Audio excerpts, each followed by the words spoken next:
So, one of the things about the trip that I did want to share is I missed several days of being able to do some footage. For the simple fact is, a couple of days into the trip, I got sick. Now, before everybody goes flipping out, people were dealing with issues before COVID. And it's like, for some reason, now that COVID hits, anything that anybody get, it's like we're going to completely omit, any kind of issues that anybody had, because it just has to be COVID. No, I'll even give you an instance. One of the things that I do for income, I work several jobs, is delivery driving. And it's been 1,008 degrees here in the Carolinas, and I was going to take an order, and before I got out of the car, I took a swig of my Gatorade to get hydrated. Well, it completely just went exactly where it was not supposed to go. Like, it just wasn't supposed to go that side, but that's exactly where it went. So I kind of get out of the car, and I'm coughing into my sleeve, and it just so happened that the person I'm delivering to came right out of the house at the moment that I'm getting out. So, and no, because of the ordinance and things that are lifted, we are not required to wear masks. Look, I'm not going to go back and forth with you guys over this thing. If it bothers you, don't order. And I'm not trying to be rude or anything at all.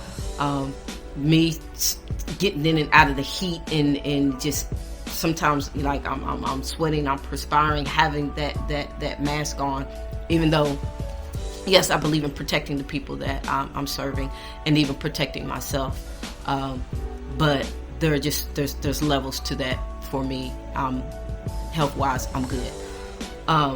But to the person, because I was coughing, of course the thought is, oh my goodness, she has COVID, or she has this and he has that. No, I was literally just taking a swig of the Gatorade, and it went down on the wrong side, and it took a while for me to get through that. So, getting back to the trip, I have allergies.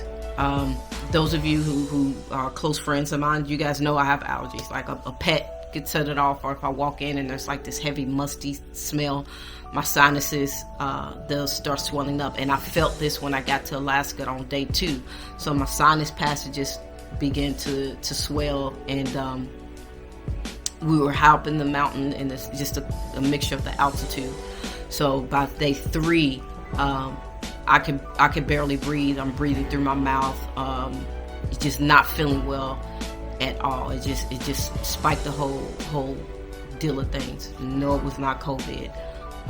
Like I said, everything's not COVID related. I had allergies before COVID was even a thought of. So it took me a couple of days. So I missed a couple of days of just going out and being able to evangelize. But I still wanted to get out and do what I could. So fish camp.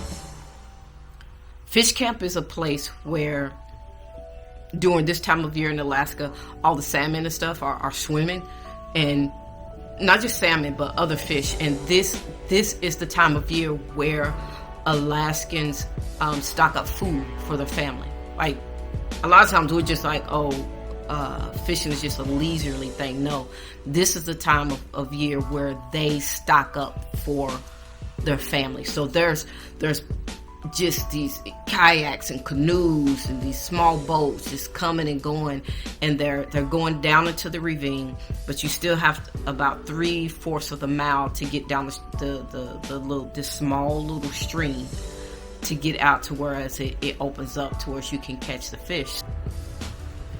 Hey guys, we are out at it's called like Fish Creek Camp, and what we're doing is while the guys are out fishing, so are we, just in a different way. So I'm going to walk us down to the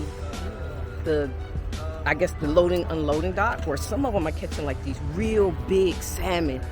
I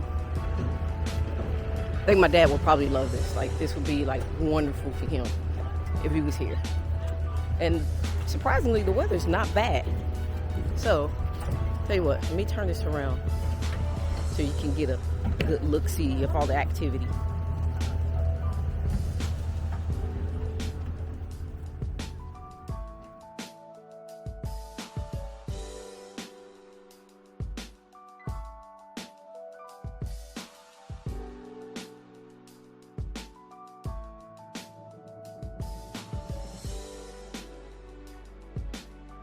what's amazing that one of the guys came out of the water and he said, why are you guys here giving food to some of the richest people in Alaska?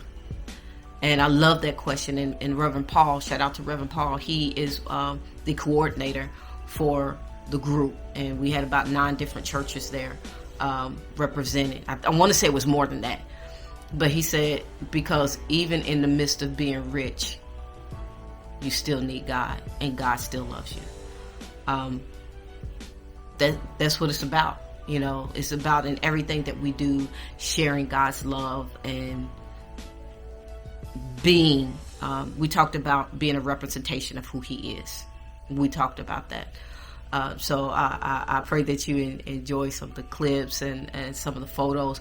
I wish I could take more, but I'm still working out, trying to do this dual thing of trying to be in the moment and just be there to talk to people, but I also try not to be evasive of constantly having my camera out and trying to film everything. So it's a delicate balance. Preferably in the future, one of my ministry team can come with me and they can help with that, so I can, just have my hands free to do other things that I need to do. But evangelism looks different to a lot of different people. But I thank God for this opportunity, because I was able to just be there and just be a light. Light doesn't need to do anything but shine. That's it. That's light's job. You don't have to make light, be light. It simply is. So we were there being what we were called to do, which was to be the light of Christ. And I pray that we did that.